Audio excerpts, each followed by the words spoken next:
오늘 이 시간 말씀 전해 주실 분은 우리 김포윤 목사님이십니다. 우리 더 크로스 처치를 담임하고 계시고 또 그리고 저희 학교에서 설교학 공부를 하셨고 지금은 또 설교학을 또 가르치고 계십니다. 우리 목사님 오늘 나오셔서 말씀 전해 주실 때 여러분 큰 은혜 되시기를 바랍니다. 나오실 때 환영의 박수 부탁드리겠습니다.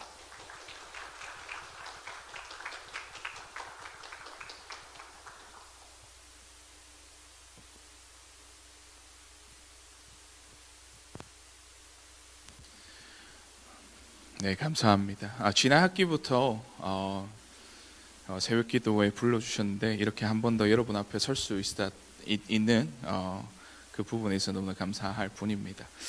2024년도 가을 학기를 맞이해서 특별 새벽 기도 첫째 날 이렇게 우리가 맞이하였는데 오늘부터 학기가 시작되죠.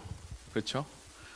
여러 가지 만감이 교차할 것 같습니다. 여러분 생각에 새로운 마음으로 새로운 시작의 마음으로 또한 시작하는 반면에 또 한편으로는 마음 구석에 이번 학기 너무나 숙제가 많은데 이런 부담감도 있으신 분들도 계실 것이고 아니면 비슷한 굴레에 있어서 또 다른 학기 시작으로 이 한 학기를 가지고 가는 데 있어서 각자의 마음의 상태와 상황은 다르지만 우리가 은혜를 갈구하는 이 마음은 동일할 줄 압니다. 그래서 부족하지만 오늘 함께 말씀을 나눌 텐데요. 제가 이번 학기에 부어주실 은혜를 기대하며 좀 우리가 함께 나아갔으면 좋겠습니다. 제가 기도하고 시작했으면 참 좋겠는데 우리 기도하겠습니다. 하나님 감사합니다. 이 새벽에 은혜를 갈구하는 마음으로서 나왔습니다. 마음을 들여 함께한 모든 주의 백성들 위에 은혜를 내려주시고 은혜를 전하는 자나 듣는 자에게 하나님의 은혜의 말씀하시고자 하는 말씀을 우리에게 주시옵소서. 감사드리며 예수님 이름으로 기도드립니다. 아멘. 부르심의 순간과 상황은 모두가 다르지만 우리가 주님께로 부름받았다는 사실은 여기에 있는 모든 분들이라면 동일할 것입니다. 그리스도인들로서 부르심을 받는 순간 그 믿음의 첫 간격의 순간이 있었을 것이고 또한 목회자로서 사역으로의 부르심을 받고 신학교로 왔을 때의 그 각오와 마음들은 어쩌면 삶에 있어서 몇 안 되는 그런 되게 중요한 기억 중에 한 순간일 것입니다. 저 역시도 여러분과 같이 신학교로 그리고 사역의 자리로 또 나아가서 교회 개척이라는 부르심 앞에 설 때가 있었습니다. 그 부르심의 자리에서 그때마다 저와 여러분은 어떠한 마음 자세와 마음가짐으로 이 부르심에 임하셨고 그리고 여러분들은 임하시고 계십니까? 제가 처음 유학생으로 신학교로 왔을 때에 그저 막연함에 왔던 것 같습니다. 사리부모들 잘 하지 못하고요. 뭐가 어떻게 돌아가는지도 잘 모르고 내가 잘하고 있나라는 그런 여러 가지 많은 생각들, 막연함 가운데 내가 그렇게 있었다는 것이죠. 그러다가 막상 하나님이 부르셔서 사역의 자리로 목사가 되겠다고 이렇게 왔는데 사실 유학 생활하면서 여러분도 많은 경험을 하셨겠지만 이게 유학 온 지 3개월이 지나고 통장에 돈이 다 떨어져 버렸던 것이지요. 들고 온 돈도 얼마 되지 않았는데 그 얼마 되지 않는 돈까지도 이렇게 떨어져 버리니까 그 앞에 제 마음에 막막함이 제 앞을 가리게 됩니다. 어찌어찌해서 신학교를 이렇게 졸업을 하고 마쳤다마는 하나님이 교회 개척의 자리로 이렇게 저를 부르실 때에는 이 막연함에서 막막함으로 그것을 넘어서서 제 마음속에 답답함으로 다가왔던 것이지요. 딸린 처자식은 많은데 내 수중에는 돈이 없고 버는 것은 뭐 시원찮아 않은 상태에다가 아무리 뒤져봐도 내가 돈 나올 구멍이 없는 그 답답함, 어떻게 보면 그게 제 부르심 앞에 놓였던 현실이었던 것 같습니다. 여러분의 상황은 어떻습니까? 그리고 여러분은 어떻습니까? 그저 제 부르심 앞에 놓여져 있는 이런 현실 가운데에 사실 상황과 환경은 다르지만 여러분이나 저나 하나님의 부르심 앞에 놓여 있는 현실은 그저 비슷하게 막연함의 연속일 것이고 또한 현실 가운데에 막막함을 경험하다가 결국에는 답답함에 이르는 그런 지경의 모습이 우리의 부르심의 모습이지 않습니까? 그런데 이런 현실 가운데 하나님은 저와 여러분을 지금도 계속해서 부르시고 계시다는 말입니다. 오늘 우리가 함께 본 본문의 말씀인 출애굽기 4장 말씀은 우리가 익히 아시는 하나님께서 자기 백성들을 종되었던 집 애굽에서 이끄시기 위해서 떨기나무 불꽃 가운데 모세를 이렇게 부르시는 장면을 그리고 있습니다. 80세의 나이에 이제 인생의 끝자락에 서 있는 그 모세에게 하나님이 나타나셔서 그를 부르시고 있었던 것이죠. 하나님께서 그 원대한 이스라엘 백성들을 구원하시기 위한 그 구원의 역사를 이루시기 위해서 이렇게 모세를 부르지만 그는 거절합니다. 하나님, 나는 못하겠습니다. 나는 그 부르심에 응하지 않습니다 라고 말합니다. 우리 괜찮으시면 출애굽기 4장 1절 말씀을 우리 보실까요? 모세가 대답하여 이르되 그러나 그들이 나를 믿지 아니하고 내 말을 듣지 아니하고 이르기를 여호와께서 내게 나타나지 아니하셨다 하리이다 라고 말합니다. 모세가 그 부르심을 거절하고 있었던 것이지요.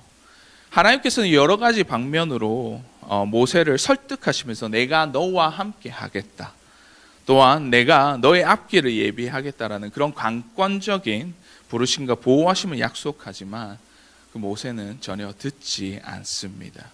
그러던 중 하나님께서 마지막으로 그에게 확신을 주시기 위해서 꺼내신 카드가 오늘 본문의 말씀인 출애굽기 4장 말씀에 있어서 그의 지팡이, 모세의 지팡이가 뱀으로 변하는 기적을 베푸시고 계신 것이었지요.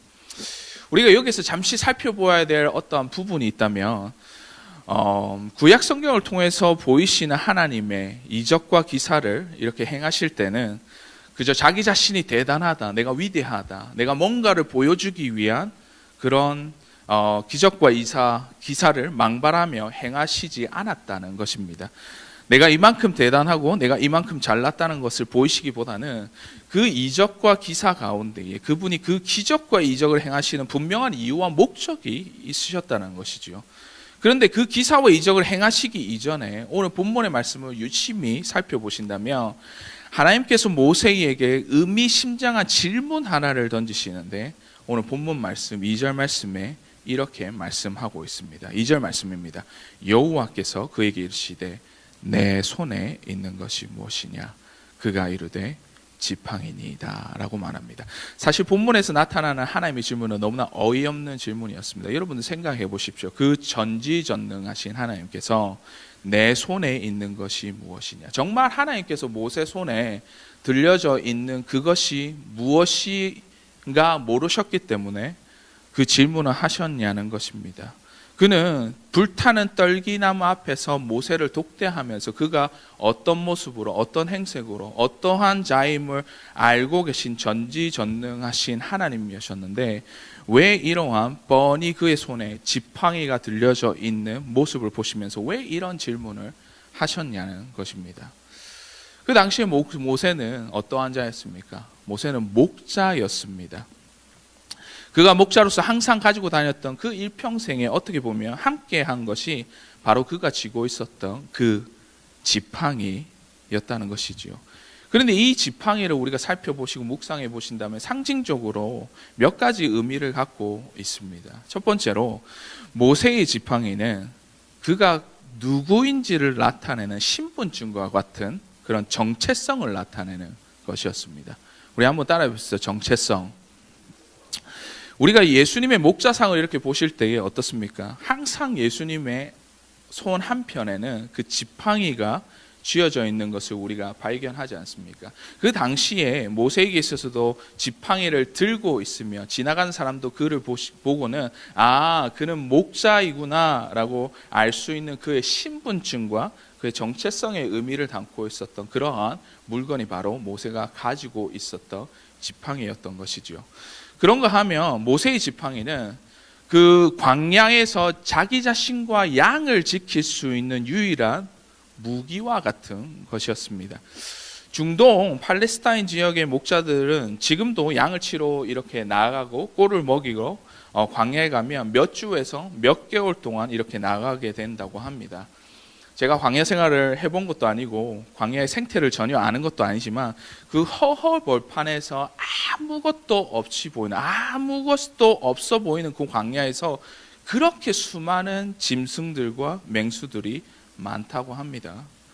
지금이야 그들을 손쉽게 제압할 수 있는 총이나 다른 무기들이 있겠지만 모세가 사는 그 당시만 하더라도 자기와 양을 지킬 수 있는 유일한 무기가 바로 그가 가지고 있었던 지팡이였다는 것이죠. 그런가 하면 마지막으로 모세의 지팡이는 자기가 가지고 있었던 그 달란트, 어찌 보면 쉽게 말해서 자기 밥벌이 수단이었다는 것입니다. 모세는 유일하게 할 수 있는 일이 뭡니까? 바로 양을 치는 일이었죠. 그가 할 수 있는 일이라고는 그 달란트로 자기뿐만 아니라 가족까지 먹여 살려야 하는 그 밥벌이 수단으로서 이 지팡이가 사용되고 있었다는 것입니다. 그래서 모세의 지팡이를 우리가 생각해 보자면 그 지팡이는 그저 지팡이로서 의미하는 것이 아니라 그가 누구인지를 나타내는 신분증과 같은 그 정체성이자 자기 자신과 양을 지키는 광야에서 유일한 무기였다며, 그리고 자기가 가진 달란트, 쉽게 말해서 자기의 밥벌이 수단이었다는 것입니다.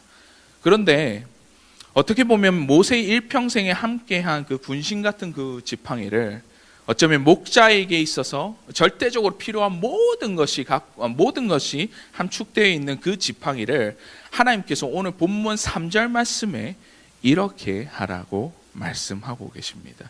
괜찮으시면 본문 말씀 3절 말씀 우리가 함께 읽어보실까요? 3절 말씀입니다. 시작.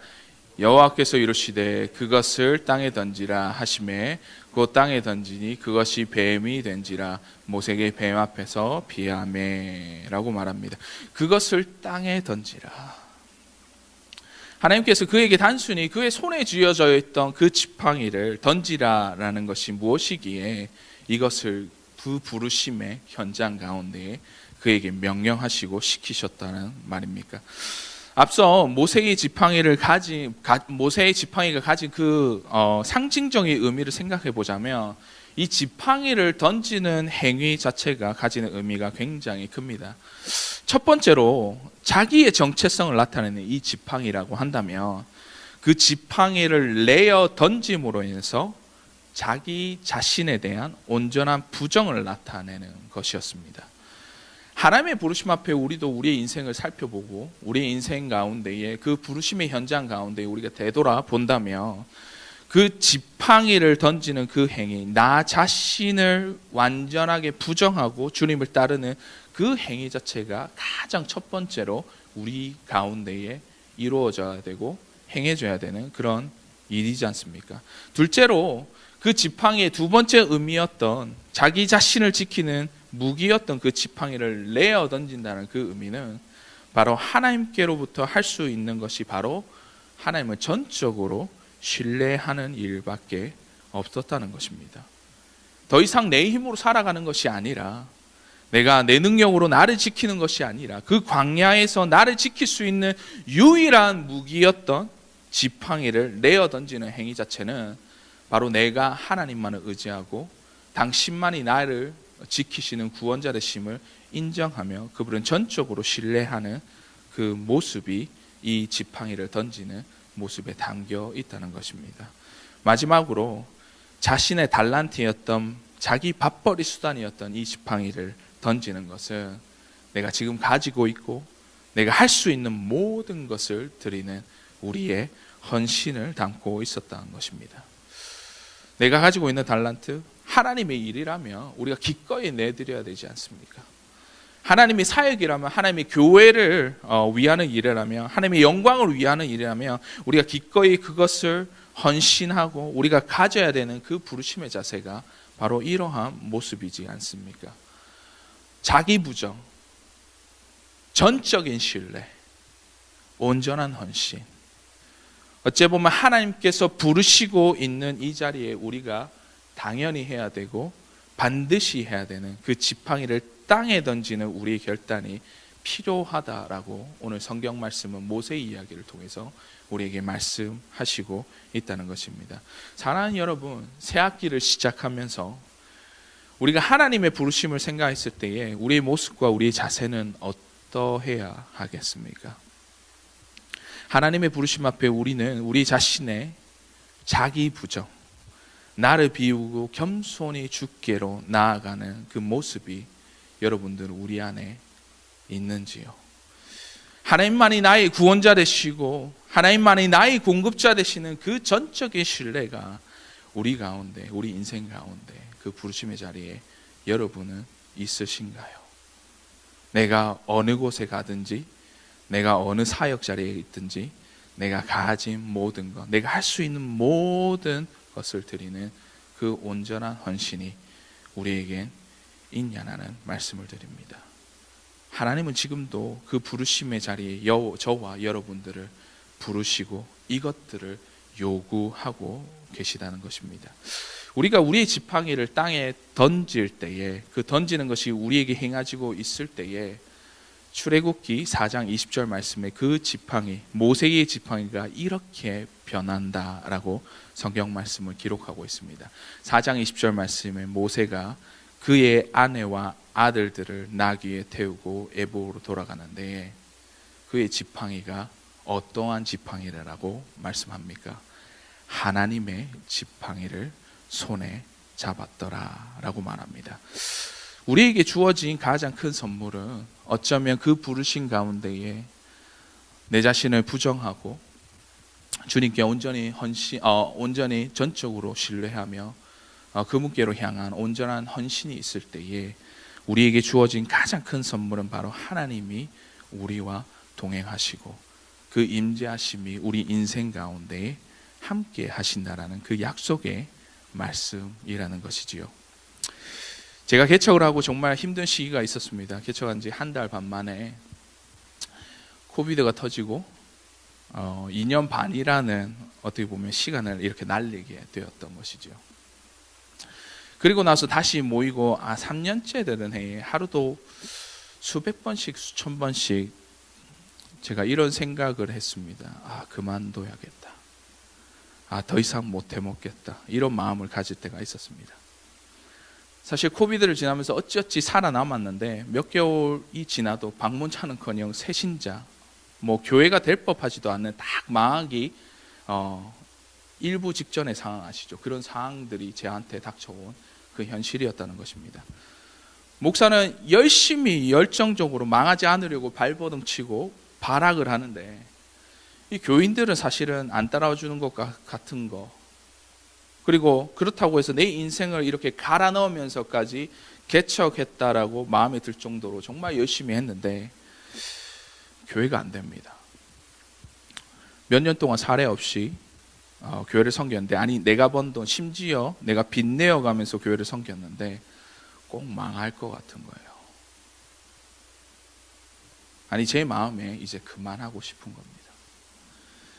그래서 매주 주일 예배가 끝나고 나서 아내와 저가 집으로 돌아오면서 맨날 하는 이야기 주제가 우리 그만하자. 우리 이번 주까지만 하고 그만하자. 이런 이야기가 우리의 주된 주제거리였습니다. 한날은 낙심이 너무 되어서 제가 교회 가기 전에 주님께 기도하고 교회를 갔습니다. 하나님, 이 교회를 열심히 하는데 사람도 안 오고 망하기 일부 직전인 것 같은데, 그리고 내 인생도 여기서 허비하는 것 같아 보여서 하나님 더 이상은 못하겠습니다. 내가 더 이상은 못하겠습니다. 정말 그만둘 각오로 내가 주님께 기도하면서 그래도 내가 내 손으로 교회 닫았다는 그런 소리를 안 들으려고 하나님께 말씀드리기로, 내가 주님 이번 달까지만 우리 교회에 새로운 사람이 아무도 없으면 내가 주님 뜻인 줄 알고 교회 접겠습니다. 내가 그만하겠습니다. 라고 기도하고 교회 갔습니다. 사실은 3년 동안 새신자는커녕 방문자도 거의 없는 판에 제 안에 이런 확신이 굳건하게 있었던 것이죠. 이번 주뿐만 아니라 다음 주, 이번 달까지 그 누구도 우리 교회는 절대 오지 않을 것이라는 것을요.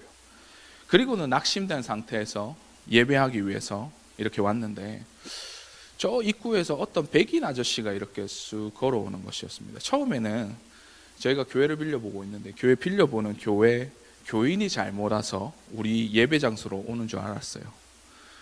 그리고는 이 아저씨가 이렇게 두리번거리는 것입니다. 아, 여기 관리 집사님인데 에어컨이 좀 문제가 있어서 왔구나, 이렇게 생각했던 것이죠. 근데 옆에 있는 찬양 인도하는 한 자매가 저한테 이런 말을 합니다. 목사님, 저분 예배하러 온 것 같아요. 그래서 예배하러 온 것 같아요 라고 말하길래 예배 직전에 제가 가서 물었습니다. 아니, 예배하러 오신 거면 미국 교회는 1층에 있으니까 1층으로 내려가시면 된다고. 근데 아니라는 거예요. 미국 교회 온 게 아니라 한국 교회에 왔다는 거예요. 그래서 우리 예배를 드리게 되었습니다.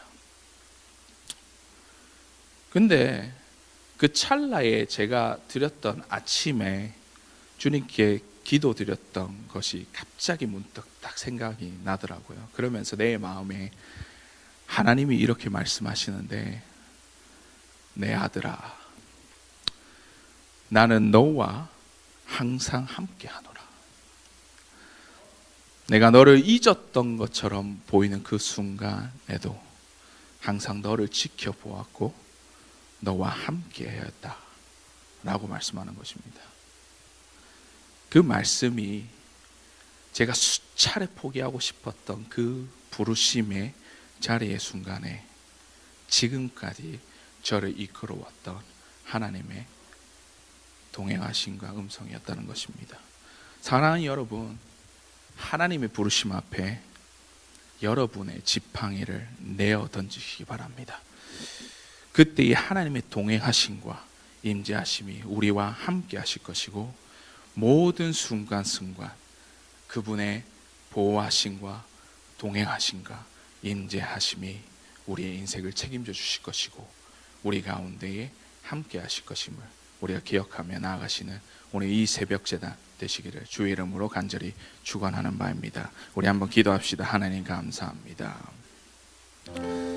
하나님의 부르심 앞에 이 자리에 머리 숙인 모든 자들이 우리가 가지고 있는 이 지팡이를 땅에 내어 던지기 원합니다.